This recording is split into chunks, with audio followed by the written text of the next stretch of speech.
Նորից բարև սիրելի ժողովուրդ, ես մի քիչ առաջ լայվով հայտարարեցի վաղվա եթերի մասին, վերահաստատում եմ իմ այդ հայտարարությունը վաղը ժամը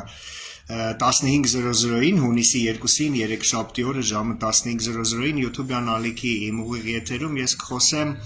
Հայաստանի գալիք խորհրդարանական ընտրությունների, դրանց ռազմաքաղաքական ենթատեքստի մասին, ինչ սպասել ընտրությունների ժամանակ, ինչ կլինի ընտրություններից հետո, երբ կավարտվի Հայաստանի ազատագրումը, իշխանափոխությունը իրական եւ այլն եւ այլն։ Ես այս իմ կարճ եթերում ուզում եմ ասել նաեւ, որ ամենայն հավանականությամբ եկող ուրբաթ օրը, հունիսի 5-ին իմ հաջորդ եթերը կլինի, որը նվիրված կլինի արդեն Ռուսաստանում տեղի ունեցող իրադարձություններին, իսկ դրանք շատ կարևոր են, բոլորս էլ հասկանում ենք, որ հենց Ռուսաստանից է կախված նաև Հայաստանում տեղի ունեցող ներքաղաքական զարգացումները, հենց Ռուսաստանն է, որ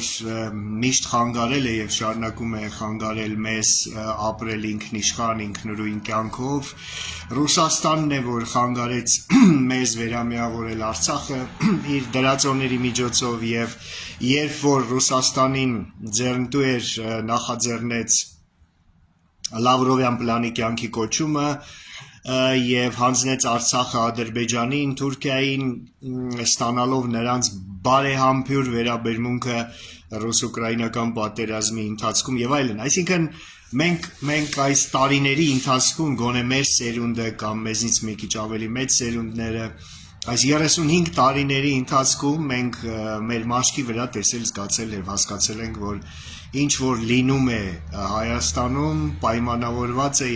եւ կախված է Ռուսաստանի ցանկությունից կամ այդ ցանկության բացակայությունից եւ դա շատ պարզ է բացատրվում է, որովհետեւ մենք հանդիսանում ենք ցավոք սրտի ռուսական գաղութ բառի բուն իմաստով։ Հայաստանում 35 տարի շարունակ իշխանության հարցը որոշվել է Մոսկվայում, տնտեսական բոլոր հարցերը որոշվել են Մոսկվայում, պաշտպանական հարցերը Մոսկվայում, էներգետիկ հարցերը Մոսկվայում, բենզինը առել ենք Ռուսից, գազը ստացել ենք Ռուսից, երկաթգիծը տվել ենք Ռուսին, կապի ոլորտը տվել ենք Ռուսին, հանքերը տվել ենք Ռուսին, բանկերը տվել ենք Ռուսին եւ մեր իշխանության ձևավորման հարցում դաբրոն ստացել ենք Ռուսից։ Սա է եւ այս իրականությունը շարունակվում է առ այսօր։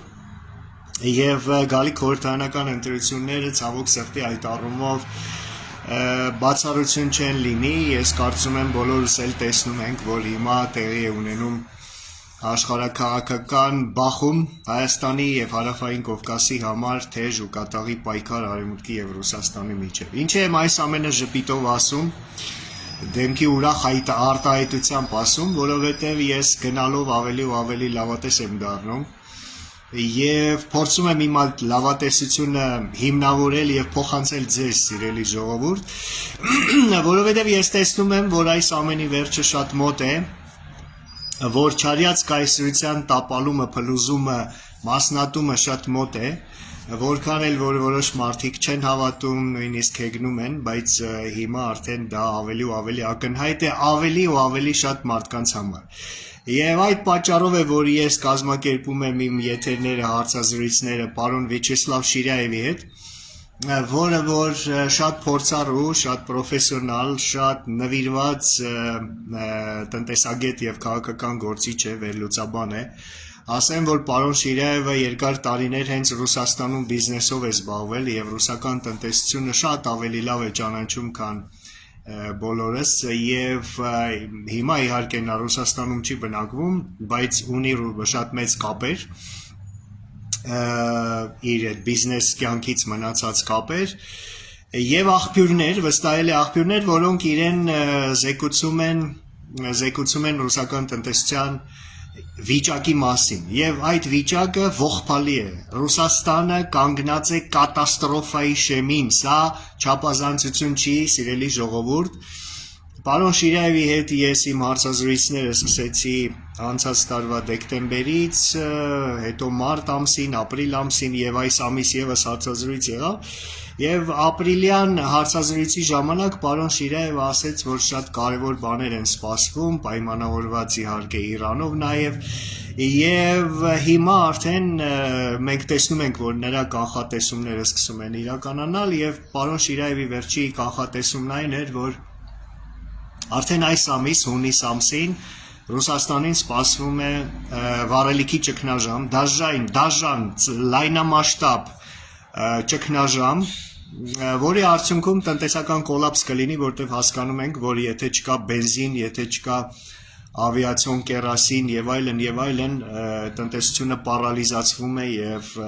կանգնում է, պարզապես պետությունը կանգնում է։ Եվ որպես ապացույց ասեմ, որ Ռուսաստանի շատ մարզերում արդեն վառելիքի ճգնաժամը սկսվել է, մասնավորապես Ղրիմում երկար հերթեր են բենզալցակայանների դիմաց եւ Ղրիմում արդեն անցել են կտրոնային համակարգի, այսինքն բենզինը տալիս են կտրոններով, կարծեմ ամեն մարդու ոչ ավել քան 20 լիտր։ Եվ դա պայմանավորված է Ուկրաինայի հարվածներով։ Ընդհանրապես Ուկրաինան հեղափոխություն արեց, որի մասին ես իմ եթերի ընթացքում ավելի մանրամասն կխոսեմ։ Հեղափոխություն ռազմաարդյունաբերական ոլորտում, որի շնորհիվ հիմա Ուկրաինան պարզապես կարողանում է բեկում մտցնել ճակատում, դրա մասին ես մանրամասն կխոսեմ իմ ուրբաթ օրվա եթերում եւ պարոն Շիրայևի կանխատեսումը ես լիովին կիսում եմ եւ ինքս համոզվում եմ դրա իսկության մեջ։ Ինքը ասում է, որ Պուտինը մինչեւ 27 թվական չի դիմանա եւ այս տարի մենք արդեն ականատես կլինենք պուտինյան չեկիստական ռեժիմի տապալմանն ու խառնակ վիճակի Մոսկվայում։ Մոտավորապես դա կլինի օգոստոս-սեպտեմբեր ամիսներին, ըստ շատ ու շատ վերլուծաբանների, առաջին հերթին իհարկե նաև Շիրայևի, եւ ես դրա համար հիմա լավատեսորեն եմ նայում Հայաստանի անցուդարձին։ Սրանք կլինեն վերջին խորհրդարանական ընտրությունները, որոնց մասնակցում են կրեմլահպատակ ուժերը, եւ այդ ուժերը ոտի տակ ընկնելով, մեյդան ընկնելով իրանց սիրելի լեզվով ասած, թույլ չեն տալիս, որ հայ ժողովուրդը իր իսկական ցանկության համապատասխան ընտրություն կատարի, թույլ չեն տալիս, որ արևմուտքը վերջապես Հայաստանում ձևավորի իրական ազգային ժողովրդավարական եւ արևմտամետ իշխանություն։ Ռուսաստանի համար Փաշինյանը սպառված եւ անպետք գործիք է, նույնիսկ ես կասեի արդեն վտանգավոր, եւ Ռուսաստանը ուզում է իշխանության բերել իր մյուս նոր գործիքներին, անունները չտամ, բոլորը շատ լավ ճանաչում ենք դրանց, որոնք նոր առաջադրանքներ կկատարեն Զանգեզուրի միջանցքի վերաբերյալ, միութենական պետության մաս կազմելու եւ այլն։ Արևմուտքի համար Նիկոլը իհարկե աչքի լույս չի, իրեն սրտի վարչապետը չի, բայց Նիկոլը չարյաց այն փոքրագույնն է, որի միջոցով նրանք կարողանում են զսպել ռուսական վտանգը եւ կանխել նրանց համար շատ ավելի անընդունելի մարդու իշխանության գալը։ Հայ ժողովրդի համար ընդունելի տարբերակ չի ոչ Նիկոլ Փաշինյանը եւ ոչ նախկիններից որևէ մեկը, ինչքան էլ ինքը փորձի դիրքավորել որպես նախկինների հետ կապ չունեցող։ Հայ ժողովրդի գերակշիռ հատվածը 70% ուզում է տեսնել ոչ նախկին, ոչ ներկա, ազգային գաղափարախոսություն կրող իրական արևմտամետ քաղաքական ուժի եւ գործիչների եւ իր ընտրությունը կատարի։ Բայց պարզապես Ռուսաստանը արանքում ոտի տակ ընկնելով խանգարում է եւ արևմուտքին եւ հայ ժողովրդին։ Հետևաբար սա կլինի վերջի ընտրությունները, երբ որ մենք այս ռուսական, այս կեղտոտ ռուսահպատակ քաղաքական դաշտում ստիպված կլինեն գնալ ընտրությունների, դրանից հետո կլինի չեկիստական ռեժիմի փլուզումը, որից հետո արդեն ես վստահ եմ արևմուտքը կնախաձեռնի իրական իշխանապողություն, իրական իշխանության ձևավորում եւ Հայաստանում, եւ Վրաստանում, եւ Բելարուսում, բոլոր երկրներում, որոնք լի են վճռականությամբ թոթափել ռուսական վտանգը, ռուսական լուծը, մեր դեպքում ռուս-թուրքական լուծը, Եվ ես վստահ եմ, որ այդ ժամանակ հայ ժողովուրդը իր քայլը կանի, իր խոսքը կասի եւ կօգնի արևմուտքին ազատագրել Հայաստանը եւ ձևավորել